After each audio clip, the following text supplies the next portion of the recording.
Fala pessoal, espero que estejam todos muito bem. Eu vou compartilhar com vocês aqui um pouco de como funciona o planejamento tributário estratégico.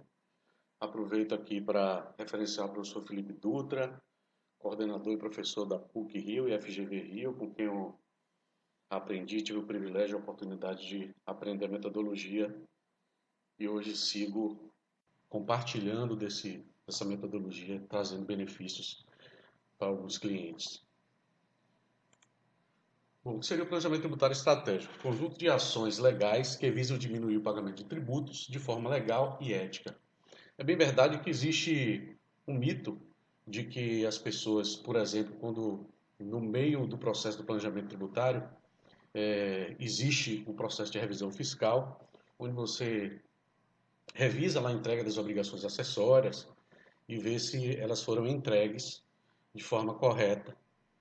E, por vezes, muitos empresários têm o receio e vêm com alguns discursos, assim, até compreensível, de que isso pode chamar a atenção do fisco. É uma relação um pouco parecida com o imposto de renda pessoa física, onde você informa lá os seus gastos com plano de saúde e outras despesas dedutíveis, e que a própria legislação, o próprio fisco, reconhece o procedimento e lhe beneficia quando é justo, quando você atende aos requisitos e você tem, dependendo da sua declaração de imposto de renda, algumas vezes valores restituídos.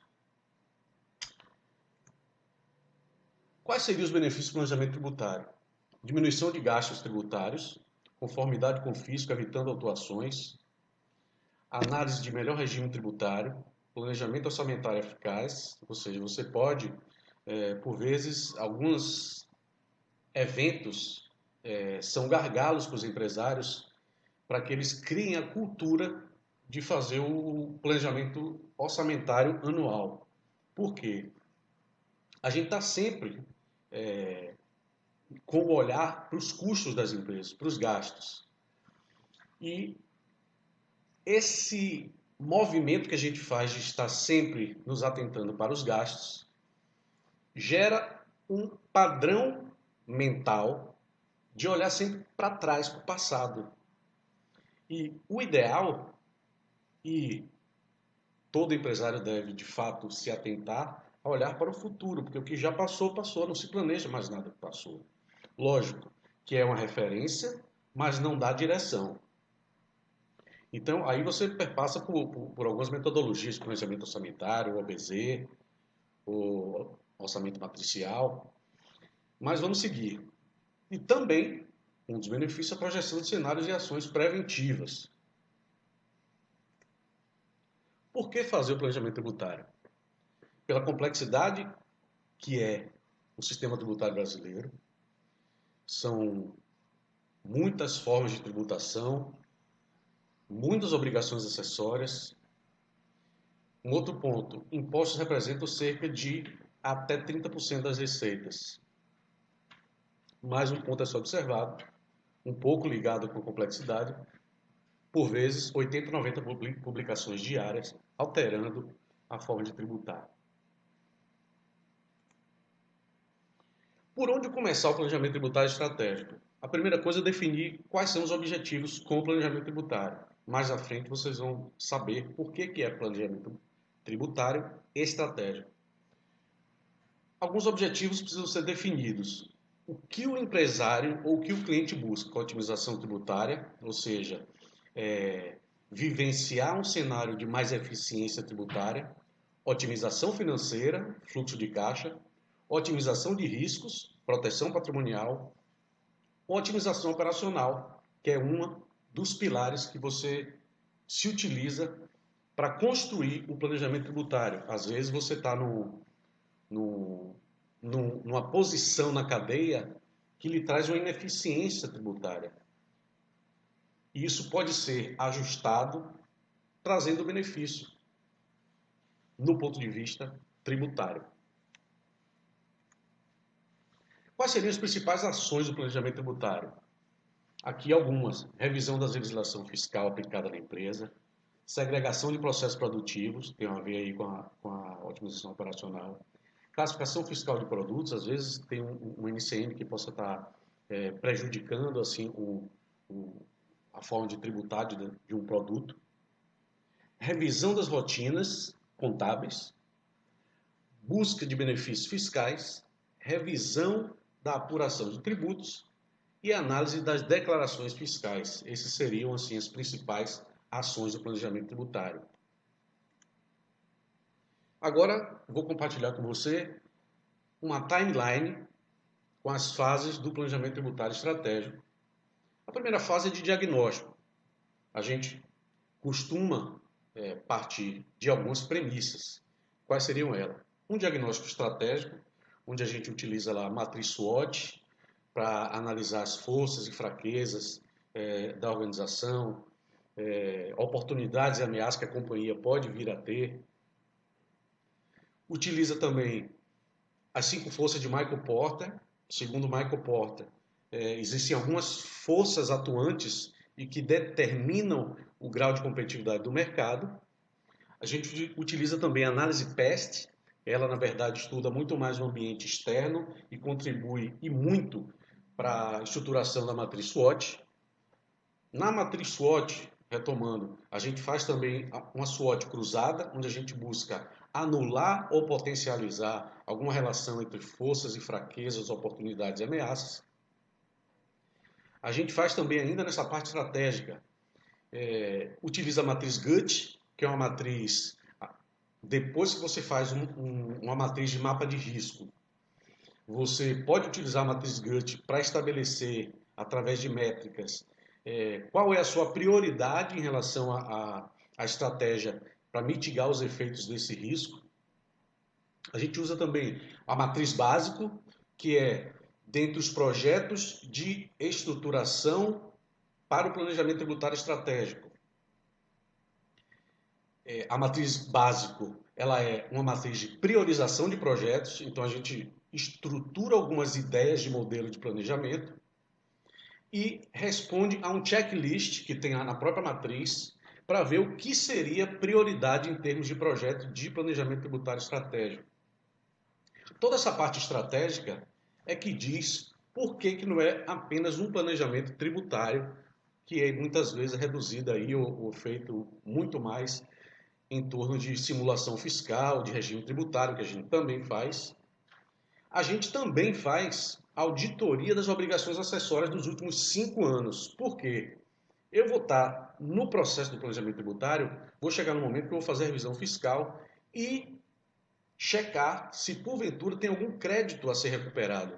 Mas de nada adianta eu apurar para ver se eu tenho crédito a recuperar e o cliente ou a companhia está com alguma pendência com o fisco. Então, eu primeiro, através da auditoria das obrigações, tudo isso aí via tecnologia, tanto a simulação fiscal do regime tributário quanto da revisão fiscal e a auditoria de obrigações. A gente faz um verdadeiro raio-x da companhia para depois avançar com o planejamento tributário. Aí nós entramos, após esse processo, na fase de análise, onde a gente, dentro do diagnóstico feito, tem a ideia de que se a empresa, se a companhia atende ou não aos requisitos mínimos para que esse planejamento tributário seja executável. A gente perpassa aí entendendo também se tem algo que limita esse planejamento, se tem alguma coisa que exponha o patrimônio da companhia a risco, e perpassa também, ainda na fase de análise, a gestão tributária, onde a gente vai identificar se tem alguma monofase, se tem substituição tributária, alguns conceitos essenciais para que a gente consiga pontuar e direcionar o planejamento de forma tecnicamente segura. Ainda na fase de análise, a gente vai adentrar para os pilares, eu diria, da construção do planejamento tributário de fato, de implementação, que é a análise da estrutura operacional, ver se precisa passar por algum processo de reorganização operacional, aqui geralmente por onde começa a construção do modelo. Nessa fase do planejamento tributário, de análise de reorganização operacional, eu tenho que me ater e questionar o que o cliente faz, como ele faz e onde ele faz. Se eu posso mudar alguma coisa e se essa mudança traz alguma eficiência tributária. Não conseguindo, pela esfera operacional, que é menos complexa, a gente parte para superar esses limites, alguma limitação, com a análise de reestruturação societária, colocando mais um veículo no processo, mais uma empresa como filtro, mudando a relação contratual com alguma outra empresa ou até fazendo alguma cisão, ou se é possível uma fusão que possa vir a trazer algum tipo de benefício. Definido isso, eu defini o meu escopo e tenho aí a estrutura analítica do projeto, onde vai ter lá todas as etapas da implementação com os entregáveis. Nós entramos aí então, definido o escopo e o que será feito no âmbito societário e no âmbito operacional, a gente começa a elaborar o planejamento tributário estratégico. Por que é estratégico? Eu parto de informações, de premissas, de indicadores específico desse cliente, dessa companhia que eu estou fazendo o planejamento, e não mais me utilizando, por exemplo, de teses tributárias que é aplicado, não que esteja errado, por favor, mas a gente entende que a tese deve ser um plus e não um pilar do planejamento. Nós, então, na fase de elaboração, modelo definido, escopo definido, passamos a desenvolver o planejamento tributário. O que foi desenvolvido, seja numa cisão parcial, seja na criação de um novo CNPJ para agregar o grupo econômico, que não quer dizer que grupo econômico não deve existir, desde que haja independência entre as empresas, principalmente contábil e financeira. Não há nada que desabone aí a criação de uma empresa que compõe o grupo econômico, lógico, desde que haja alguma vantagem competitiva nesse sentido, principalmente no âmbito tributário. Definido o que será feito, a gente vai projetar o que a gente construiu de modelo e ver qual o efeito disso em cada tributo, em cada imposto, e trazendo para uma projeção de fluxo de caixa da companhia. Feito isso, opa, fiz a projeção, tá ok, foi vantagem, a gente dá seguimento e entra na fase de teste, onde a gente vai conversar com todas as áreas da empresa e ver qual o impacto, por exemplo, de uma empresa que saiu do simples, vai migrar para o lucro presumido e a atividade dela vai entrar numa margem de presunção lá que de repente sacrifique alguns produtos que ela vende e, porventura, seja necessário migrar esse produto ou tirar de linha, ou migrar, no caso de serviço, esse cliente para um outro tipo de produto, fazer um upgrade. A gente faz esses testes, validamos, vamos para a execução, aí implementação através dos atos societários ou de reorganização operacional.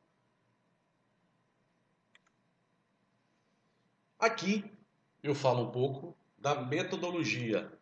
Já citei anteriormente, nós trabalhamos essa parte estratégica justamente para nos aprofundarmos no cenário em que a empresa está inserida, a gente tomar pé do que é relevante e o que é que não é relevante, o que deve ser priorizado, o que não deve ser priorizado, através das 5 forças de Michael Porter, a análise PEST, que é a análise político, econômico, social, tecnológico, a matriz SWOT, a matriz GUT, que é uma matriz de prioridade de problemas, a matriz de risco, onde a gente faz o mapeamento de risco, a matriz básico, onde a gente faz a análise dos projetos e quais desses projetos vão ser priorizados. Tudo isso utilizando tecnologia de ponta, tanto na simulação fiscal, quanto na revisão fiscal, quanto na auditoria das obrigações acessórias. Eu espero que tenha ficado claro, ressalto essa metodologia desenvolvida pelo professor Felipe Dutra. Espero ter ficado claro e gostaria muito de poder levar isso para a sua companhia, para o seu negócio, para que você tenha algo assim fora da curva e tenha um desempenho em termos de eficiência tributária para além do que você pratica hoje. Até mais.